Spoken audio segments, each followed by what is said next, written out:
नमस्कार, बहुत बहुत स्वागत है आप सभी का। आप देख रहे हैं एनएमएफ न्यूज। आपके साथ मैं हूं नम्रता चौधरी। दिल्ली विधानसभा चुनावों के नतीजे सबके सामने हैं और बीजेपी को ऐतिहासिक जीत मिली है, प्रचंड जीत आप इसे कह सकते हैं। 27 साल बाद बीजेपी एक बार फिर से दिल्ली की सत्ता में अपनी वापसी कर रही है। तो ऐसे में देश के प्रधानमंत्री नरेंद्र मोदी ने दिल्ली की जनता को संबोधित किया। बीती शाम वो बीजेपी मुख्यालय पहुंचे और यहां से उन्होंने दिल्ली की जनता का आभार व्यक्त किया। लेकिन जिस वक्त प्रधानमंत्री मोदी जनता को संबोधित कर रहे थे, उस वक्त 2 बार उनको अपना भाषण बीच में रोकना पड़ा। और ऐसा क्यों हुआ, एक एक करके आपको वजह बताते हैं। सबसे पहले तो उनकी नजर पड़ी एक ऐसे शख्स पर जिसको देखकर नरेंद्र मोदी को लगा कि कहीं ना कहीं वो शख्स फोटो में आना चाह रहा है, और इसीलिए नरेंद्र मोदी ने कहा कि आपका फोटो निकल चुका है, आप वीडियो में भी आ चुके हैं, तो आप थोड़ा इत्मीनान से बैठ जाइए। और दूसरी बार भाषण उनको तब रोकना पड़ा जब उन्होंने देखा कि जो जनता सामने बैठी हुई है उनमें से एक शख्स थोड़ा सा परेशान हो रहा है। बीच भाषण में नरेंद्र मोदी ने कहा कि उन शख्स को जरा पानी पिलाइए, वो थोड़े अनईजी लग रही हैं, इनकी तबीयत खराब है क्या, इनको थोड़ा पानी पिलाइए। सोशल मीडिया पर नरेंद्र मोदी का बयान तो वायरल हो ही रहा है, और जिस तरीके से उन्होंने अपने विरोधी दल के नेताओं पर तंज कसा, कांग्रेस पर प्रहार किया, वो भी सोशल मीडिया पर चर्चा का विषय है। लेकिन इस बीच भाषण 2 बार जिस तरीके से उन्होंने जनता पर ध्यान दिया, वो भी आकर्षण का केंद्र बना हुआ है।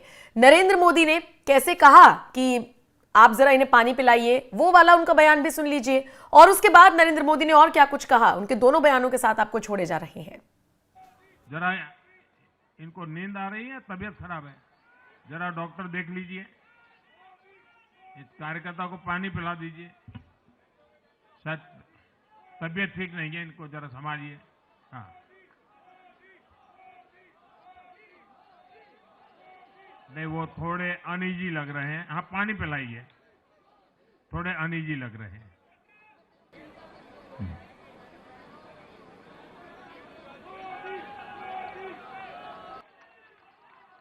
साथियों,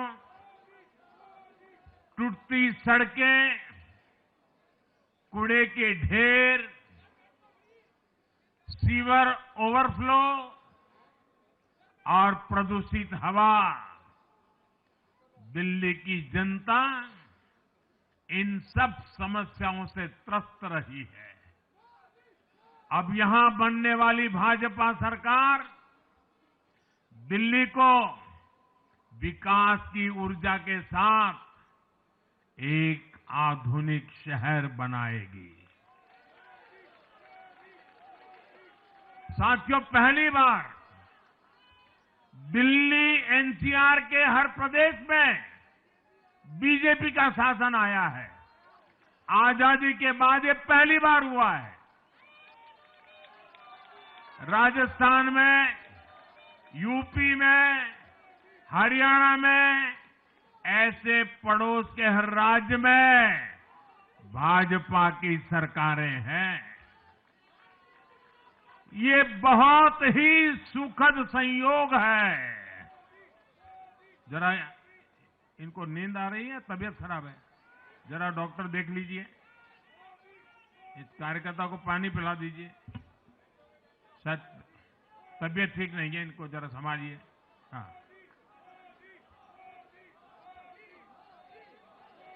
नहीं वो थोड़े अनईजी लग रहे हैं। हाँ, पानी पिलाइए, थोड़े अनईजी लग रहे हैं।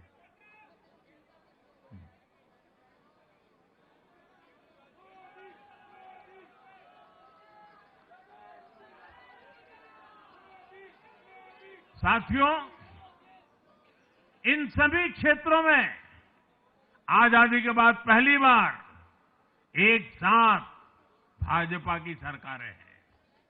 इस एक संयोग से दिल्ली और पूरे एनसीआर में तरक्की के अनगिनत रास्ते खुलने जा रहे हैं।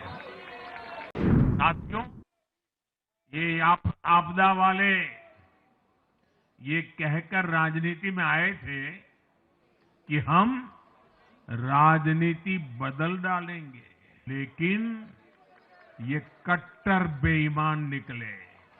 श्रीमान अन्ना हजारे जी का बयान सुन रहा था।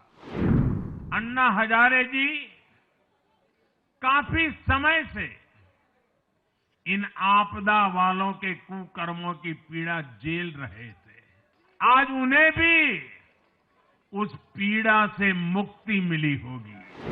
जो खुद को ईमानदारी का सर्टिफिकेट देते थे और दूसरों को बेईमानी का मेडल देते घूमते फिरते थे, वो खुद भ्रष्टाचारी निकले। साथियों, ये आपदा वाले ये कहकर राजनीति में आए थे कि हम राजनीति बदल डालेंगे, लेकिन ये कट्टर बेईमान निकले।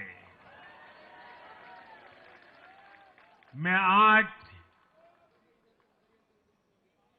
वरिष्ठ महानुभाव श्रीमान अन्ना हजारे जी का बयान सुन रहा था।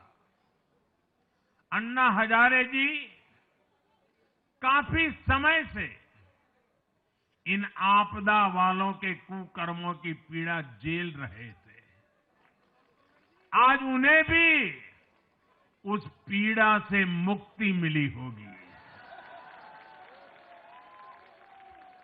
साथियों, जिस पार्टी का जन्म ही भ्रष्टाचार के विरुद्ध हुए आंदोलन से हुआ हो, वही भ्रष्टाचार में लिप्त हो गई।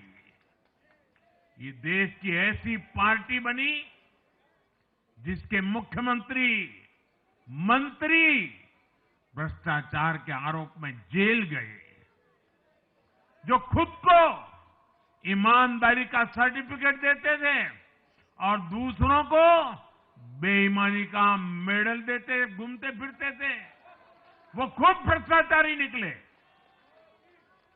ये दिल्ली के भरोसे के साथ बहुत बड़ा धोखा था।